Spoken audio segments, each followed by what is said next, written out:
हाय दोस्तों, मेरा नाम है विश्वास और आप देख रहे हैं BNS universe channel on YouTube. आज हम लेके आए हैं आपके लिए एक ऐसा वीडियो जो कि काफ़ी ज़्यादा इंपॉर्टेंट हो सकता है अगर आप जो है यूएस जाने की तैयारी कर रहे हैं। तो जानते हैं आज के हमारे इस वीडियो में कि यूएस जो है आप किस तरह से जा सकते हैं और क्या कहते हैं बड़े बड़े यूट्यूबर इसके बारे में। तो आज का वीडियो जो है हम शुरू करते हैं बिना कोई देरी के।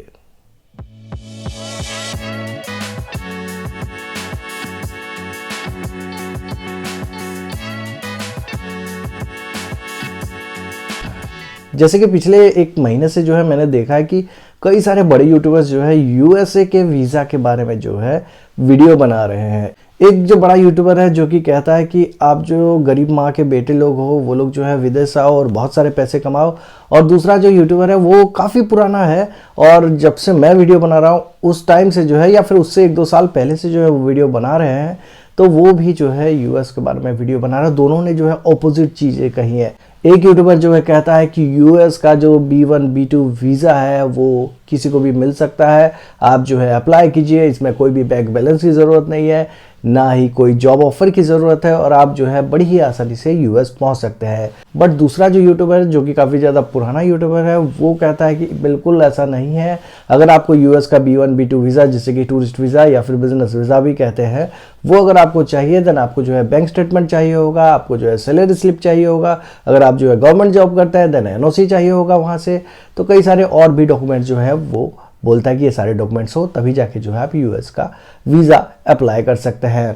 वैसे मैं आपको बता दूं कि हाल फिलहाल में जो है मैंने भी यूएस का वीज़ा के लिए अप्लाई किया था, जिसकी वजह से जो है मैं मुंबई गया था, क्योंकि गुजरात में जितने लोग रहते हैं मैक्सिमम जो है वो यूएस कॉन्सुलेट मुंबई का विजिट करते हैं यूएस वीज़ा के लिए। तो मैं भी जो है मुंबई गया था और वहाँ पे जो है जो मैंने एक्सपीरियंस किया वो जो है आपके साथ शेयर करूँगा और साथ ही साथ बताऊँगा कि कौन कौन से डॉक्यूमेंट्स जो हैं मेरे लगे थे, ताकि आपको जो है क्लियर हो जाए कि क्या चीज़ें जो है चाहिए। और यहाँ पे जो है मैं कोई भी ऐसी चीज़ नहीं बोल रहा हूँ कि ये चीज़ें चाहिए होंगी तभी आपको वीज़ा मिलेगा। मैं जो है अपना पर्सनल एक्सपीरियंस शेयर कर रहा हूँ और उस हिसाब से जो आप सोच सकते हैं कि कौन सा यूट्यूबर सही बोल रहा था और कौन सा जो है गलत बोल रहा है।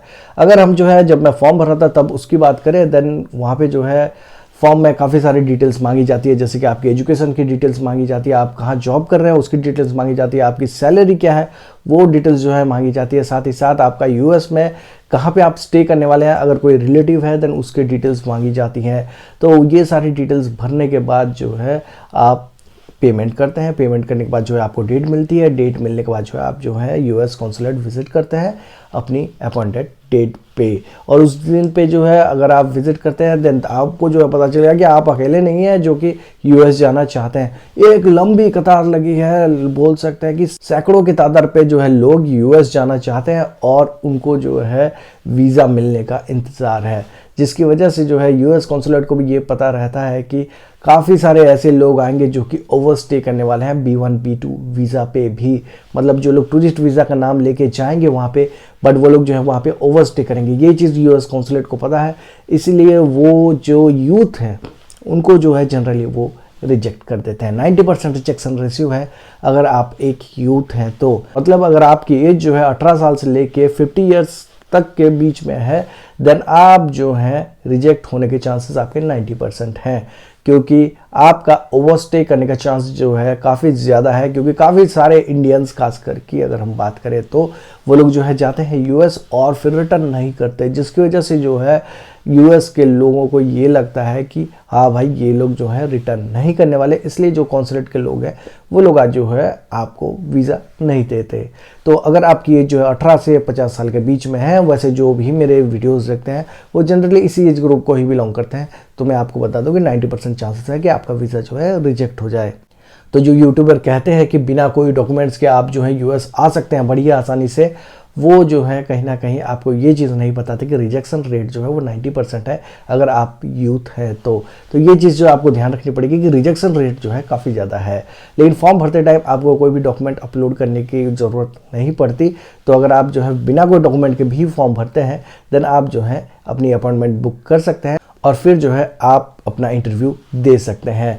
तो डॉक्यूमेंट वैसे तो नहीं चाहिए, लेकिन रिजेक्शन रेट भी 90% है, वो भी जो है आपको ध्यान रखना पड़ेगा। जब इंटरव्यू होता है, इंटरव्यू में जो है काफ़ी सारे डॉक्यूमेंट की लिस्ट लगी रहती है कि भाई ये डॉक्यूमेंट्स आपको चाहिए। वैसे इंटरव्यू से एक दिन पहले जो है आपको बायोमेट्रिक्स देना होता है, जिसमें ज़्यादा कुछ नहीं होता है, एक लंबी सी लाइन में वहाँ पे भी खड़ा होना पड़ता है, क्योंकि जो सैकड़ों लोग इंटरव्यू के लिए खड़े हो रहे हैं वही सैकड़ों लोग जो है पहले बायोमेट्रिक्स के लिए भी खड़े हुए हैं, तो उनके साथ जो है आपको लाइन में खड़े रहना पड़ेगा और काफ़ी सारे लोगों के साथ जो है आपको फिर जाना पड़ेगा 1 बाय 1। जो है ये प्रोसेस काफ़ी ज़्यादा ईजी होता है और विद इन कुछ मिनट जो है आपका सारा प्रोसेस खत्म हो जाता है और आप जो है बड़ी ही आसानी से वहाँ से बाहर आ जाते हैं। वैसे तो यहाँ पे 3-4 चीज़ें की जाती है। पहले तो आपके जो फिंगर्स हैं उसके जो है बायोमेट्रिक्स लिए जाते हैं, देन आपका थंब का जो है बायोमेट्रिक्स लिया जाता है, साथ ही साथ आपका एक फोटोग्राफ्स लिया जाता है। तो जो लोग भी यूएस के हिसाब से अपना फोटोग्राफ्स खिंचवा रहे थे 2x2 का जो साइज़ होता है फोटोग्राफ्स का, वो जो है अगर आप ना खिंचवाएं तो भी चलता है, क्योंकि वहाँ पे जो है आपका फोटोग्राफ्स लिया जाता है। मैं ये जो है मुंबई कॉन्सुलेट के हिसाब से बता रहा हूँ, आपका कॉन्सुलेट अगर अलग है तो हो सकता है कि आपको जो फोटोग्राफ्स कैरी करना पड़े, अदरवाइज मुंबई में तो जो है फोटोग्राफ्स की कोई ज़रूरत नहीं होती है। बट फिर भी मैं सेफर साइड पे ये कहूँगा कि आप जो है अगर फोटोग्राफ्स कैरी करें तो आपके लिए जो है बेनिफिशियरी रहेगा। तो ये सारी चीज़ें हो जाने के बाद जो है आपको या तो नेक्स्ट डे या फिर उसके बाद का डेट जो है मिलता है, जो कि आपका अपॉइंटमेंट का होता है। वो जो है आपको पहले से ही मिल गया होता है, जब आप फॉर्म भरते हैं, जब आप अपॉइंटमेंट लेते हैं, तभी जो है आपको आपकी अपॉइंटमेंट डेट मिल जाती है कि इंटरव्यू किस दिन को है और बायोमेट्रिक्स किस दिन को है। और बायोमेट्रिक्स जो है हर बार पहले ही होता है, क्योंकि बिना बायोमेट्रिक्स के आप जो है इंटरव्यू नहीं दे सकते, तो इसलिए बायोमेट्रिक्स आपका पहले ही हो जाता है 1-2 दिन पहले। उसके बाद जो है आपका इंटरव्यू होता है। इंटरव्यू के लिए जैसे मैंने कहा कि एक सैकड़ों की लाइन जो है खड़ी रहती है, बहुत सारे लोग जो है खड़े रहते हैं। वैसे यूएस कॉन्सुलेट के जो भी स्टाफ वहाँ पे होते हैं, खास करके सिक्योरिटी स्टाफ जो होते हैं, वो पूरा ध्यान रखते हैं कि सारी चीज़ें सिस्टमेटिकली हो, लोग प्रॉपरली लाइन में खड़े रहें। तो आप जो है प्रॉपरली लाइन में अंदर जाते हैं, फिर आपका जो है चेकिंग होता है। कोई भी इलेक्ट्रॉनिक डिवाइस अगर आपके पास है देन वो जो है अंदर अलाउड नहीं है, तो आप जो है उसे बाहर रख सकते हैं। बाहर रखने के लिए जो है एक मतलब आपको टोकन मिलता है, वो टोकन लेने के लिए जो है आपको जो कुछ पैसे यहाँ पे चार्ज होते हैं। तो वो जो है अगर आप नहीं देना चाहते देन आपका अगर कोई रिलेटिव या फ्रेंड आपके साथ आया है देन उससे अपना फ़ोन या और जो भी आपका दूसरा इलेक्ट्रॉनिक गैजेट्स है जैसे कि स्मार्ट वॉच वगैरह, उसे जो है आप बाहर ही रख सकते हैं और उसके बाद जो है आप इंटरव्यू के लिए जा सकते हैं। उसके बाद जो है अंदर जाने के बाद आपका चेकिंग होता है कि कोई इलेक्ट्रॉनिक सामान आपका है या नहीं। उसके बाद जो है अंदर जाने के बाद एक आदमी आपको असिस्ट करता है कि आप जो है किस लैंग्वेज में इंटरव्यू देने वाले हैं। ऐसा नहीं है कि आपको इंग्लिश ही आनी चाहिए तभी जाके जो है आप इंटरव्यू क्रैक कर सकते हैं। आप जो है अपनी मदर लैंग्वेज में भी इंटरव्यू दे सकते हैं। जैसे कि मैंने कहा कि मुंबई में मैं गया था तो वहाँ पे जो है जनरली 4 लैंग्वेज के लिए लाइन बनाई जा रही थी। एक थी गुजराती, दूसरी थी मराठी, तीसरी थी हिंदी और चौथी थी इंग्लिश। तो ये जो है 4 लैंग्वेज के लिए वहाँ पे लाइन बनाई जा रही थी। आप जो इन 4 लैंग्वेज में से किसी भी लैंग्वेज में जो है इंटरव्यू फेस कर सकते हैं। हर लैंग्वेज के लिए जो है अलग लाइन बनाई जा रही थी। उसके बाद जो है आपका कंफर्मेशन होता है यूएस एम्बेसी में। यूएस एम्बेसी में जो है आपका कंफर्मेशन होने के लिए आपका फिर से जो है फिंगरप्रिंट्स लेते हैं।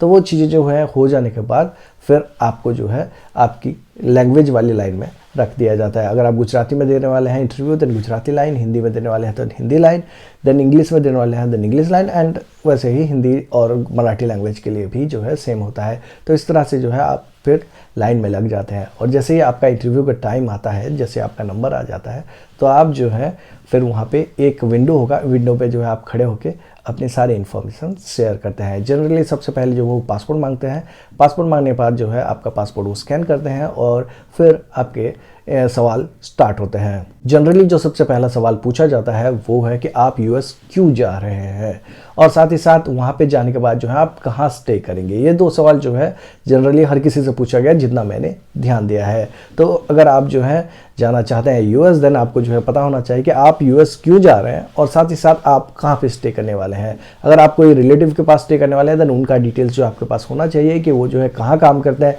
कहाँ रहते हैं और वो जो है किस तरह से आपको स्टे करवाने वाले हैं। ये सारी चीज़ें जो हैं आपको पता होनी चाहिए। साथ ही साथ यहाँ पे जो है आपसे और भी कुछ सवाल पूछे जाते हैं जैसे कि आप कहाँ पे जॉब कर रहे हैं और आपकी सैलरी क्या है। अगर आप जो है अपने आप को खुद स्पॉन्सर करने वाले हैं देन आपकी सैलरी और बैंक स्टेटमेंट के बारे में जो है पूछा जा सकता है।